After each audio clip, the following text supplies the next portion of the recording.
Baik, Assalamualaikum warahmatullahi wabarakatuh. Selamat berjumpa kembali dengan saya. Kali ini saya akan memberikan materi pada mata kuliah PKN di SD, di mahasiswa S1 PGSD. Baik saudara-saudara, hari ini kita lanjutkan lagi ke materi selanjutnya, yaitu Ibu akan menerangkan bagaimana ketika kita untuk pengelolaan kelas dalam pembelajaran PKN. Perlu Anda ketahui semuanya bahwasannya pengertian pengelolaan kelas atau manajemen kelas di sini adalah suatu seni mengoptimalkan sumber daya kelas demi terciptanya proses pembelajaran yang efektif dan efisien.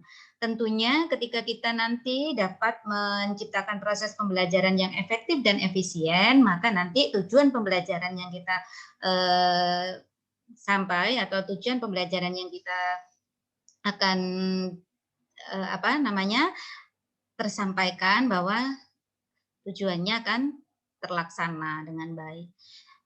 Upaya mendidik atau pendidik untuk menciptakan dan mengendalikan kondisi belajar serta memulihkannya apabila terjadi gangguan atau penyimpangan sehingga proses pembelajaran dapat berlangsung secara optimal. Jadi ketika kita membuat suatu manajemen kelas, ini juga yang harus wajib guru kuasai ketika guru mengajar tentunya dalam pembelajaran PKN di sekolah dasar. Gitu. Karena mata pelajaran PKN di SD itu mulai dari kelas rendah sampai kelas tinggi itu hampir semuanya ada terlebur pada tema-tema atau subtema yang ada di buku K13 begitu ya.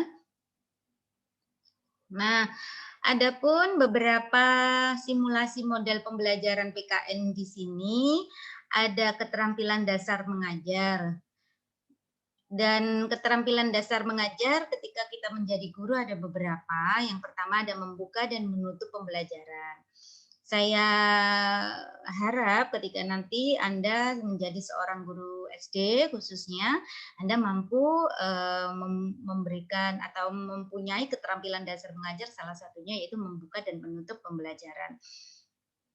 Yang selanjutnya ada keterampilan memberi penguatan. Nah, memberi penguatan ini salah satu contohnya kita bisa memberikan reward ya, pujian.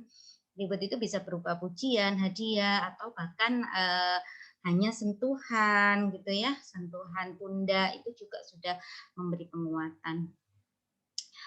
Variasi stimulus, keterampilan dasar mengajar, keterampilan bertanya, menjelaskan tentunya ya kalau bertanya itu misalkan memancing pengetahuan dasar siswa atau skemata siswa dengan pertanyaan-pertanyaan dasar yang mengaitkan pembelajaran sebelumnya atau yang akan dilaksanakan itu bisa. Atau kemudian ada keterampilan dasar menjelaskan tentu ya, jadi seorang guru meskipun lebih ke center siswa, berpusat pada siswa, guru juga bisa membuat suatu keterampilan mengajar berupa menjelaskan dan tentunya juga harus menguasai materi yang dijelaskan.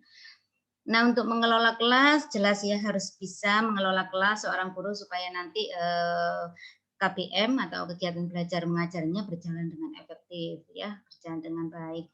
Membimbing kelompok kecil, misalkan kita ada diskusi dan lain sebagainya, guru mampu memberikan bimbingan terhadap kelompok kecil supaya nanti lebih memahamkan terhadap apa yang kesulitan atau yang belum dimengerti siswa itu bisa diketahui gitu ya. Pada umumnya prinsip umum mengajar itu ada beberapa yang pertama ada berdasarkan pengalaman siswa. Ada juga pengetahuan dan keterampilan diajarkan harus praktis, memperhatikan perbedaan individual siswa karena memang setiap siswa itu semua berbeda. Jadi jangan pernah menyamakan siswa, apalagi di depan umum misalkan, kamu kok bodoh sekali ya Dino, nggak kayak si Alif, Alif itu pintar. Nah itu disarankan tidak melakukan seperti itu ya, karena itu juga tidak baik pada psikologi siswa gitu.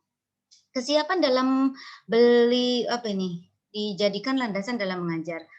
Artinya kesiapan belajar itu dilihat situasi kondisinya. Apakah siswa ini sudah siap? Apakah siswanya sudah oke gitu. Jangan sampai kita ngajar itu tidak tahu kondisinya, siswanya masih belum siap, siswanya masih rame, siswanya atau mungkin baru masuk dari istirahat, kita kondusifkan dulu, baru nanti kalau kelasnya sudah kondusif, kita bisa mulai mengajar gitu ya. Tujuannya pembelajaran itu harus diketahui siswa. Jadi setiap kali kita mengajar, kita harus memberikan tujuan pembelajaran apa yang dicapai ketika kita mau memberikan pembelajaran pada saat itu. Yang selanjutnya itu harus mengikuti prinsip psikologi tentang belajar. Artinya itu tahu ya segi belajarnya itu harus seperti apa. Tidak hanya guru itu seharian penuh dia memberikan ceramah gitu loh, atau memberikan tugas, mengerjakan LKS saja ya, tidak harus seperti itu ya. Tahu manakala siswa harus diberikan ice breaking, siswa harus diberikan tugas, siswa harus diberikan penjelasan seperti itu, tahu porsi-porsinya gitu ya. Nah, tujuan dari pengelolaan kelas ini untuk apa sih gitu? Yang pertama itu memberikan motivasi belajar kepada peserta didik agar dapat mewujudkan ketercapaian tujuan pembelajaran secara optimal. Dan juga membina kedisiplinan dan rasa tanggung jawab peserta didik dalam mengikuti aturan main kelas.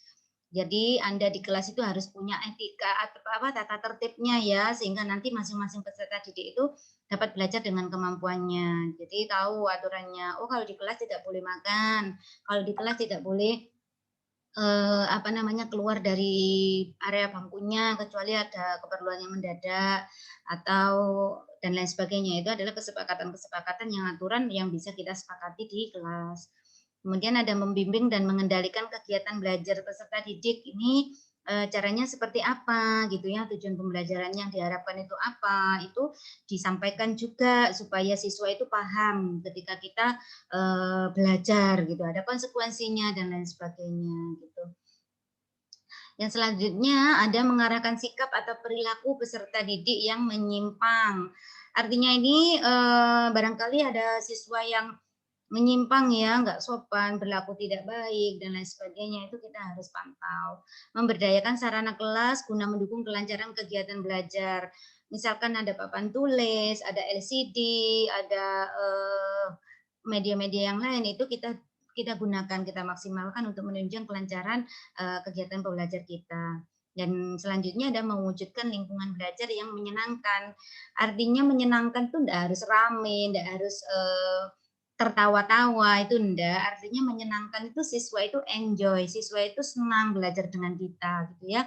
Artinya ketika kita melihat siswa kita antusias dengan pembelajaran kita, itu adalah salah satu yang bisa kita wujudkan ketika kita membuat kondisi kelas yang kondusif gitu ya, sehingga nanti itu sebagai wahana bagi peserta didik dalam menumbuh kembangkan potensinya secara optimal. Jadi di kelas itu dia bebas, nggak tertekan gitu ya.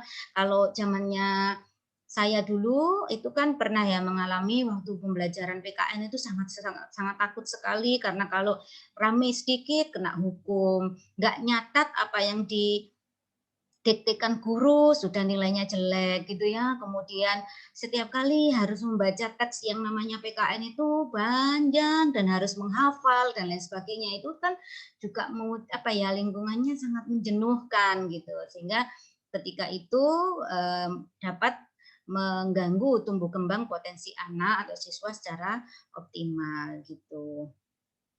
Baik, saya kira itu ulasan ringkas tentang paparan materi PKN, sehingga nanti kita lanjutkan pada kegiatan pembelajaran kita di kesempatan yang berikutnya gitu ya. Sekian untuk mata kuliah hari ini, semoga bermanfaat, semoga nanti kita bisa segera berjumpa ya, bisa melakukan kegiatan pembelajaran secara tatap muka. Jaga kesehatan, sehat selalu, sukses selalu.